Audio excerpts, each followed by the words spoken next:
혜택 이걸 신청 안 하면 손해라고 보셔도 돼요.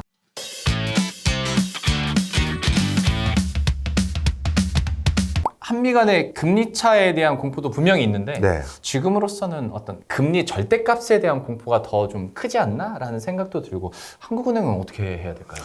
예, 일단 한국은행은 미국 연준에 자유롭지 않다라는 발언을 하셨죠. 그래서 미국의 금리 차이는 분명 중요한 고려 요소 중에 하나입니다. 네. 하지만 이미 발표한 바와 같이 올해 한 단계 정도 더 올리고 우리 그 금통위원들은 한 단계 올린 지금 수준에서 금리 기조를 당분간은 유지할 것으로 전망하고 있습니다라고 발표를 하셨고요. 네. 거기에 대해서 추가적으로 생각이 바뀌었다라는 시그널에 대한 의견이나 이런 걸 언론을 통해서 주지 않으셨어요. 그리고 오히려 준 내용은 지금 이 금리 수준을 계속 유지할 가능성이 높겠구나라는 힌트를 몇 번 주셨는데 네. 일단 그 중에 하나는 올 하반기 들면 한국의 물가 상승률은 3%대까지 내려앉을 수 있다. 네. 소비자 물가 상승률이 이런 수준의 발언들도 해주셨거든요. 그러면 슬슬 물가가 잡혀가는 국면이다라고 얘기를 해 주신 건데 그런 과정에서 가뜩이나 지금 수출도 안 좋고 내수도 불안하고 부동산도 아직 뭐 어떻게 될지 모르는 상황에서 네. 한 단계 더 금리를 올리는 고강도 수를 두시기보다는 지금 기조를 유지할 것으로 저는 전망하고 있습니다. 뭐 연초에 이미 좀 힘든 시간 보낼 수 있다고 얘기를 예, 했었잖아요. 맞아요. 예. 네, 그러다 보니까 여기도 여기 나름대로 고민이 있겠지만 지금으로서는 그러니까 물가를 잡기 위한 중앙은행의 책무를 당분간은 좀 열심히 하지 맞습니다. 않을까. 그나마 한국은행에서 갑자기 입장을 바꿀 수 있는 요인은 저는 딱 하나, 환율로 봐요. 환율. 네. 환율이 우리나라가 지금 올해는 좀 고환율 기조인 1,300원대를 계속 유지하지 않을까 네. 저는 이렇게 보는데요. 네. 당분간 이 환율이 1,300원대를 저는 유지한다고 보지만 의도치 않게 이게 1,400원대 또 다시 육박을 하거나 그렇게 될 경우 이 환율에 대한 부담감으로 인해서 한미 간의 금리 역전차를 조금이라도 줄이는 선택지를 더 관심을 둘 가능성이 그나마 유일한 금리를 올릴 수 있는 시나리오라고 봅니다. 혹시 그 리스크나 변동 요인 중에 네. PF 리스크나 부동산 변수는 없습니까? PF 리스크하고 부동산 변수도 이것도 전 똑같이 봅니다. 한국은행의 목표는 법적 기준은 네, 물가 잡는 물가 거예요. 안정. 그리고 PF나 부동산 리스크는요. 이번에 어떻게 우리가 접근하는지 이미 힌트를 봤죠. 한국은행은 물가 잡겠다고 금리 0.25%포인트 올렸을 때 네. 아니 지금 우리도 주담대 때문에 미치겠는데 또 올려 했을 때 네. 정부 사이드에서 어떻게 했죠? 시중은행 압박해서 주담대 금리를 오히려 낮췄어요. 네. 6% 중반대까지 갔던 걸 3% 후반에서 4% 초반까지 낮춰버렸거든요. 그러니까 기준금리의 흐름과 시중금리의 흐름을 달리하는 방식으로 하는 갈 길 가고 정부가 알아서 해결할 건 해라. 이런 기조일 가능성이 많다. 예, 이렇게 봅니다. 경제계 쪽 얘기를 하다 보면 어느 순간엔 갖고 연준이 약간 지구방위대 역할을 해주면 좋겠다라는 생각을 그냥 문득 하게 되고 네. 한국은행도 좀 물가도 잡고 경제도 잡고 리스크도 해결해주면 좋겠다라는 생각을 하게 되는데 네. 사실 그 제1 원칙에는 둘 다 물가 안정이 그럼요. 이분들의 목적은 이거니까 예. 지금 가장 화두가 되고 있는 금융권 위기서부터 FMC 결과 그리고 한국은행의 스탠스에 대한 전망까지 이렇게 들어봤는데요. 앞에서 이제 교수님께서 얘기를 하시다가 뭐 자동차 얘기도 나왔고 우리 미국 얘기도 나왔고 수출 안 좋다 얘기도 네. 나왔고 반도체 얘기도 나왔는데 이 모든 것을 통틀을 수 있는 또 하나의 이슈 중에 하나가 우리 수출 감소하고 있고 무역수지 적자는 이제 13개월 연속 거의 될 것 같고 네. 근데 그 중심에 결국에는 이제 반도체 부진이랑 중국과의 수출 부진, 네. 교역 마찰, 뭐 단절이라고 하는 게 맞겠죠. 예. 이게 있단 말이죠. 근데 지금으로서 반도체 지원법 미국에서 나왔는데 뭐 초과이익 75%까지 초과이익 공유한다라는 얘기 나오지 않나. 네. 오늘 새벽에는 미국 그 반도체법 가드레일 규정안이 나왔는데 네. 여기 보면 투자 보조금 받으면 앞으로 10년간 중국에서는 반도체 생산 능력 5% 넘을 수 네. 없다. 5%가 한도죠. 야, 그러면 더 이상 크지 말라. 맞습니다. 돈 더 벌지 네. 말라는 거잖아요. 예, 예. 이 상황에서 우리가 지금의 상황을 타개해 나갈 수 있을까? 이건 너무 걱정이거든요. 좀 어떻게 보십니까? 예, 맞습니다. 반도체 먼저 말씀 주셨으니까 얘기를 드리면요. 올 새벽에 나왔던 가이드라인 보면 5%까지만 허용하겠다라는 조항이 나왔지만 그것도 실제 자세히 들여다보면요. 5%까지만 허용하는 것은 아닌 것 같습니다. 왜냐하면 추가적인 그 첨단 반도체 분야에서 네. 5%까지는 추가적으로 한도를 올려주겠다라고 했지만 이미 첨단 반도체를 5% 증설하기 위한 노력을 하려면 네. 반도체 혼자 만드는 거 아니잖아요. 최첨단 장비를 들여와야 되는데 그게 네덜란드 장비이자 미국산 장비들이 많은데 네. 그런데 그거를 중국에 못 보내게 이미 다른 조치를 해놨거든요. 그러니까 그건 표면상의 립서비스 가이드라인인 경우에 해당된다라고 보시는 게 맞아요. 네. 그러다 보니까 야 이게 아직까지는 반도체가 앞길이 안 보인다라고 해도 저는 과언이 아니라고 생각합니다. 저도 이거는 상도를 벗어나는 이 조치라고 생각이 들어서 그쵸. 반도체는 앞으로 먹구름이 더 심각하다라고 보고요. 네. 반도체라는 게 특이한 분야입니다. 지금 전 세계에서 반도체 회사 중에서 네. 진일보한 성과를 지속적으로 내고 있는 회사들의 공통점이 있어요. 전부 오너 회사예요.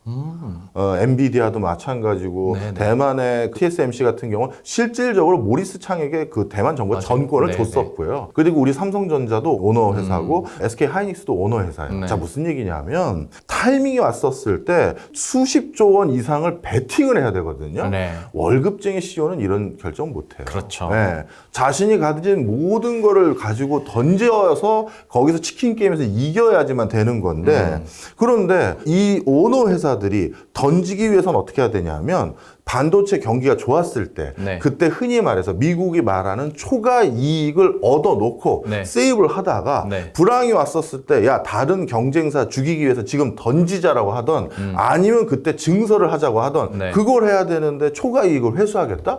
그럼 하지 말라는 얘기죠. 네. 작년에 그러니까 삼성전자가 치킨 게임에 돌입할 수 있을 정도로 전략을 세웠는데 네. 이런 것들 때문에 다 좀 브레이크가 계속 걸리고 있는 거죠. 맞습니다. 바로 이런 것들 때문에 반도체는 아직 제가 먹구름이 가시지 않았다 이렇게 보고 있고요. 그 다음에 중국의 수출 부진은 반도체도 일단 재고가 너무 많이 쌓여 있고 그것도 하나 있지만 반도체 수출 부진보다는 중국의 다른 우리나라 기업들이 진출했던 것이 이제는 거의 진출하는 분야가 다 회수된 지 오래됐어요. 제가 뭐 몇 주 전에 아모레퍼시픽 쪽에 한번 네. 강의를 갔었는데 본인들의 주력 브랜드인 헤라도 철수한 지 오래됐고 그 다음에 SM이라든가 다른 그 컨텐츠 분야도 뭐 왕래하는 분들이 계신데 중국 기업들이 이제 예전처럼 한국 컨텐츠 많이 안 보고요. 한국 식품 많이 안 봅니다. 아. 그래서 옛날과 같이 중국의 전방위적인 여러 물품들을 수출하는 구조에서 이제 벗어나 버린 것 같아요. 네. 아 근데 중국을 네. 버릴 수는 없잖아요. 버릴 수는 없고요. 네. 지금은 약간 버린 느낌이긴 한데. 그런데 저 서서히 디커플링이 점점 심해질 거로 보여요.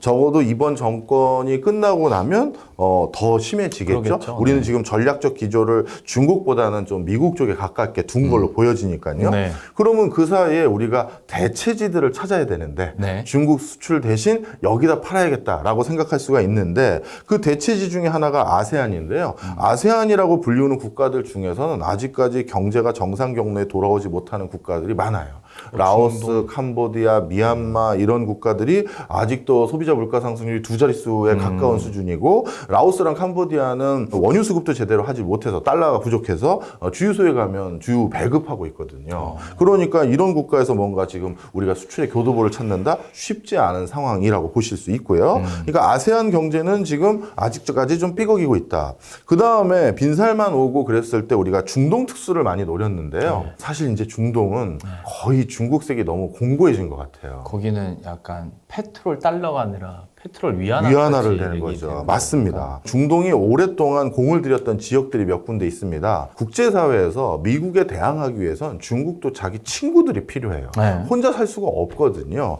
그런데 친구들을 포섭을 해보려고 했는데 야 미국의 영향력이 여기저기 있는 거예요. 그중에서 미국의 영향력이 줄어들고 있거나 아니면 미국에서 벗어나고 싶은 니즈가 있는 지역들을 살펴봤더니 그중에 영순위가 중동이에요. 그렇죠. 네. 특히 지금 어떻게 보면 우리로 따지면 재벌 3세 때로 내려온 중동의 왕자들. 네. 자기 아버지 세대 때, 할아버지 세대 때 얼마나 미국이 횡포를 부렸는지 잘 기억하고 있거든요. 네. 그리고 이 사람들은 3세 정도 되면 누군가에게 숙여본 경험이 없잖아요. 아, 맞아요. 1세는 자기가 그래도 맨 땅에서 키웠기 때문에 네. 좀 필요할 때 읍소도 해볼 줄 알고 그렇죠, 이런 게 그렇죠. 있는데 3세는 태어나서 여기 목에 깁스하고 태어났기 때문에 이걸 못해요. 이 부류들은 카타르도 마찬가지고 UAE도 마찬가지고 사우디도 마찬가지예요. 탈석유를 준비해야 되는 기조 속에서 필요한 여러 시설 투자, 인프라, 그다음에 지금 생활을 하기 위한 생필품, 그다음에 공산품들을 네. 원활히 수급받을 수 있는 파트너가 중국이고요. 네. 중국은 또 전 세계에서 석유 제일 갖다 많이 쓰는 나라잖아요. 네.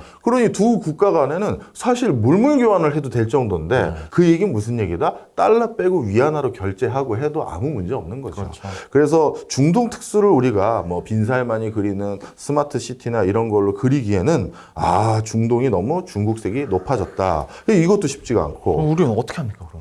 그래서 당분간 무역수지 적자가 이게 계속될 것으로 보여져요. 그래서 아까 제가 하는 얘기 드렸을 때 환율 부분에서 문제가 생기면 금리 기조에 약간 변화가 생길 수 있다라고 말씀드린 게 환율의 기조를 유지하기 위해서는 무엇보다 수출이라는 것을 통해서 달러 수급이 제대로 되는 게 우리나라 상황에서는 중요한 요소 중에 하나인데 이 부분에 대해서는 솔직히 아직 실마리를 못 풀고 있는 것 같습니다.